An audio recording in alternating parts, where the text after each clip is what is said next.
미라클 모닝 애청자 여러분 안녕하십니까. 푸르고 푸른 5월이 되었습니다. 5월은 어느 교회나 다 그렇듯이 저희도 가정의 달로 지냅니다. 이 가정의 달 시작하는 이 첫날, 저는 한 가정의 어머니를 소개함으로써 우리의 가정을 더욱더 든든하게 건강하게 해 가기를 바랍니다. 소개하고 싶은 분은 바로 한나입니다. 한나. 성경에 나오는 한나. 한나 하면 어떤 것이 생각나십니까? 한나는 기도하는 어머니였습니다. 먼저 첫 번째로 소개하고 싶은 한나의 모습은 바로 기도하는 엄마였다는 겁니다. 기도하는 엄마. 한나는 정말로 슬픔의 여인이었습니다. 왜냐하면 자식이 없었기 때문입니다. 낳지를 못했습니다. 그 시대의 여인으로서 자식을 갖지 못한다는 것만큼 가슴 아픈 일은 없었습니다. 오늘 이 시대에도 마찬가지입니다마는 그 시대에는 더욱더 그러했습니다. 해마다 명절이 되면 자녀들을 데리고 성전으로 예배하러 가는 다른 어머니들을 볼 때마다 미어져가는 한나의 슬픔을 우리는 공감할 수가 있을 것입니다. 남편이 더 자식을 기다리지 못하고 분인나라는 첩을 얻었을 때 한나의 마음속에 가득했던 슬픔과 고독과 소외감은 이루 말할 수가 없었을 것입니다. 사무엘상 1장 6절을 보면은 주께서 그녀의 태를 닫으셨으므로 그녀의 대적도 그녀를 심히 자극하여 애타게 하였더라라고 합니다. 분인나는 어떤 여인이었습니까? 성경에 나타난 모습을 보면은 그녀는 예의가 없는 아주 무례한 여인이었던 것 같습니다. 다른 여인의 아픔과 슬픔을 이해하기보다는 자신이 갖고 있는 것을 과시하는 그런 여인이었습니다. 그래서 그런지 이 분인나의 자식에 대해서는 성경에 별로 언급이 없습니다. 일체의 언급이 없습니다. 무례한 여인, 무례한 엄마, 타인의 아픔을 공감하지 못하고 자기가 가진 것에 대하여 뻐겼던 엄마의 자식은 그리 내세울 것이 없었나 봅니다. 이런 여인으로부터 서름을 받고 괄시를 받는다는 것은 한나의 가슴을 더욱더 멍들게 했습니다. 그러나 이 한나에게는 여기에 대항하는 하나의 소중한 도구, 무기라고 할까요? 그것이 하나 있었습니다. 그 도구는, 무기는 그녀의 질투가 아니었습니다. 시기가 아니었습니다. 그 무기는 바로 기도였습니다.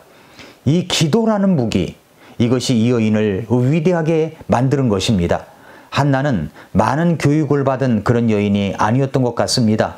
미모가 뛰어난 여인이라고 생각되지도 않습니다. 그럼에도 불구하고 엄청난 세월이 흘렀음에도 불구하고 아직도 기억되는 여인, 한나입니다.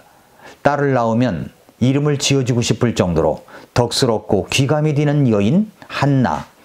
왜 그 여인이 이렇게 기억되는 것일까요? 그것은 바로 그녀가 갖고 있었던 기도 때문입니다. 그녀가 기도하는 여인이었기 때문에 그런 것입니다. 한나는 아픔이 있었다고 그랬죠? 아이를 갖지 못하는 아픔이었습니다. 한나는 통곡의 기도를 하는 여인이었습니다. 그래서 하나님 앞에 나아가 하나님 앞에 통곡을 하고 자기 쓰라린 마음을 하나님 앞에 말씀을 드립니다. 오늘 말씀 1장 10절에 보니까, 사무엘상 1장 10절에 보니까 그녀가 혼이 쓰라린 가운데 주께 기도하고 통곡했다 그랬습니다. 마음이 쓰라리십니까? 기도하십시오. 이 여인의 기도는 차라리 소리도 내지 못하고 안으로 흐느끼는 통곡의 기도였습니다. 1장 12절을 보니까 그녀가 주 앞에서 계속 기도할 때 엘리가 그녀의 입을 주시하였는데 얼마나 이 여인에게 서름이 많았겠습니까? 그러나 그녀에게 있어서 개인적으로 찾아오는 아픔과 슬픔, 가정적인 억울함과 어려움과 고독함을 경험했을 때 그것을 밖으로 폭발하는 것이 아니라 이 여인은 자기의 모든 한과 아픔과 고통을 가지고 자신의 모든 아픔을 아시는 하나님께 나아와 자기의 마음을 쏟아냈다는 것입니다. 그 쏟아내는 모습이 얼마나 절실한지 다른 사람이 볼 때는 꼭 술주정하는 것처럼 보였답니다. 기도를 통해서 자기의 모든 문제를 내려놓고 살아계신 하나님 앞에 간청합니다. 사람들 앞에 자기의 모든 감정을 노출하기보다 하나님 앞에 자신의 감정을 내놓을 수 있었던 한나는 기도의 무기를 가진 여인이었습니다. 그렇게 가슴을 부여잡고 기도하고 또 기도합니다. 그랬더니 이제 17절을 보시기 바랍니다. 이에 엘리가 응답하여 이르되 평안히 가라. 이스라엘의 하나님께서 네가 그분께 구하여 청원한 것을 주시기 원하노라. 하나님이 여러분의 기도를 들을 것이라는 엘리의 선언이 있자마자 한나는 바로 이렇게 반응합니다. 18절에 그녀가 이르되 당신의 여종이 당신의 눈앞에서 은혜의 입기를 원하나이다 하고 이렇게 그 여인이 자기 길로 가서 먹었으며 다시는 얼굴에 슬픈 기색이 없었더라. 믿음이 아니면 어찌 이럴 수가 있겠습니까? 하나님이 내 기도를 응답해 주셨다. 이 확신을 갖고 왔기 때문에 음식을 제대로 먹을 수가 있었고 얼굴의 슬픔이 사라져 버렸습니다. 아직 구하였던 아들이 주어지지 않았지만 하나님이 내 기도를 응답하실 것이라는 확신이 있자마자 즉각적으로 염려를 거두어 버리고 걱정을 거두고 이제는 다시 얼굴에 기쁨을 회복하면서 정상적인 삶의 모습으로 돌아가고 있는 여인을 한번 여러분 보시기 바랍니다. 그녀는 막연히 기도한 것이 아닙니다. 기도를 통해서 서름만 토한 것이 아닙니다. 하나님이 내 기도를 들으신다.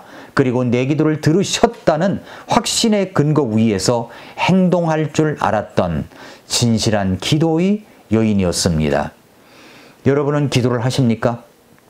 많은 사람이 기도는 하지만 확신을 갖지 못하고 하는 것 같습니다.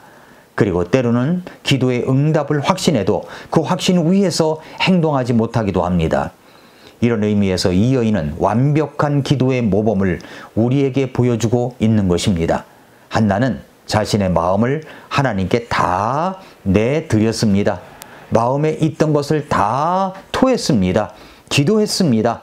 한나는 하나님께서 자신이 기도한 것을 들어주신다는 확신을 가졌습니다. 그 확신을 가졌기 때문에 자신의 모든 서름을 떨치고 자신의 모든 염려와 걱정과 불안을 떨쳐버리고 당당하게 다시 삶의 무대 위에서 즐거워하고 기뻐하면서 걸어갔습니다. 이제 이 여인을 주목해 보십시오. 기도의 사람, 기도의 여인입니다. 19절 20절에 보니까 그들이 아침에 일찍 일어나 주 앞에 경배하고 돌아가 라마에 있는 자기들의 집에 다다랐는데 엘가나가 자기 아내 한나를 알매 주께서 그녀를 기억하셨으므로 한나가 수태한 뒤 때가 되었을 때에 아들을 낳아 그의 이름을 사무엘이라 하며 이르기를 내가 주께 그를 구하였기 때문이라 하였더라 라고 했습니다. 이제는 자식을 갖게 된 것입니다. 누구입니까? 사무엘입니다. 이 여인의 기도 응답으로 받은 아들이었습니다. 이름을 사무엘이라고 지었습니다. 이름의 뜻이 무엇인지 아십니까? 20절처럼 내가 주께 이 아들을 구하였다는 것이 이름의 뜻입니다. 그렇습니다. 아들을 얻었다는 것이 중요한 것이 아닙니다. 하나님이 어떤 사람에게 아들을 주실 수도 주지 않으실 수도 있습니다. 그보다 더 중요한 것은 하나님께 기도했다는 것입니다. 그리고 기도하는 동안에 이 여인의 인격과 삶이 변화되었다는 사실입니다. 하나님께서 이 여인을 기도의 모범으로 쓰셨다는 사실이 더 중요한 것입니다. 한나는 기도하는 어머니였습니다. 자식을 주께 드립니다. 그리고 에봇을 지어 입힙니다. 그리고 뭐 했겠습니까? 기도했을 것입니다. 하나님 안에서 잘 성장하여 하나님께 쓰임받는 사람이 될 수 있기를 기도했을 것입니다. 결과적으로 사무엘은 사사시대와 왕정시대의 과도기적 시대를 말씀으로 이어가는 하나님의 사람이었습니다. 그런데 그를 그렇게 만든 무기가 하나 있었습니다. 그는 기도의 사람이었다는 사실입니다. 그는 백성을 위하여 기도하기를 쉬는 죄를 결코 범하지 않겠노라고 이야기했던 사람입니다. 그는 기도의 사람입니다. 기도를 쉬면 엄청난 범죄를 저지르는 것으로 생각했습니다. 이 기도에 관해서 이 사무엘은 누구에게서 배웠을까요? 어머니 한나입니다. 기도의 삶, 기도의 정신을 보여주었던 어머니, 그 어머니 한나에게서 배운 것입니다. 눈물로 기도하는 어머니의 자식은 결코 망할 수 없다는 말에 여러분 그렇다면 공감하실 수가 있겠습니까? 조셉 파커라는 훌륭한 청교도 설교자이자 위대한 지도자 중에 한 사람이 있었습니다.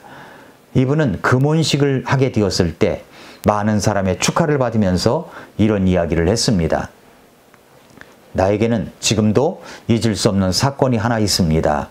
제가 고등학교를 마치고 대학 공부를 위해서 집을 떠나게 되었을 때 어머니께서 나를 부르셨습니다. 조이, 내 아들아, 너 나에게 한 가지만 약속을 할 수 있겠니? 말씀하세요, 어머니. 아니, 약속한다고 말해다오. 그럼 말할게. 약속하겠습니다. 말씀해 보세요. 그것은 네가 결심만 하면 할 수 있는 일이란다. 나는 너를 지금까지 기도하면서 길렀단다. 이제 집을 떠나는 이날 너에게 한 가지만 부탁을 할게. 하루를 기도로 시작하고 저녁에는 기도로 마쳐다오. 하루를 기도로 시작하고 저녁에는 기도로 마쳐다오. 그러면서 그는 자신이 집을 떠난 날부터 어머니와의 약속이 나의 삶을 지배했다고 말합니다. 그리고 기도 없이 살고 싶은 유혹을 받을 때마다 어머니의 음성은 하나님의 음성이 되어 자기 마음속에 역사했다고 이야기합니다. 그러면서 그는 말하기를 나는 무릎을 꿇었습니다. 기도했습니다. 오늘까지 그 기도로 살았습니다. 그 기도가 나의 삶을 만들었습니다. 이것이 내 인생의 석양을 맞이하는 저의 고백입니다. 라고 했습니다. 자, 여러분, 5월은 가정의 달입니다.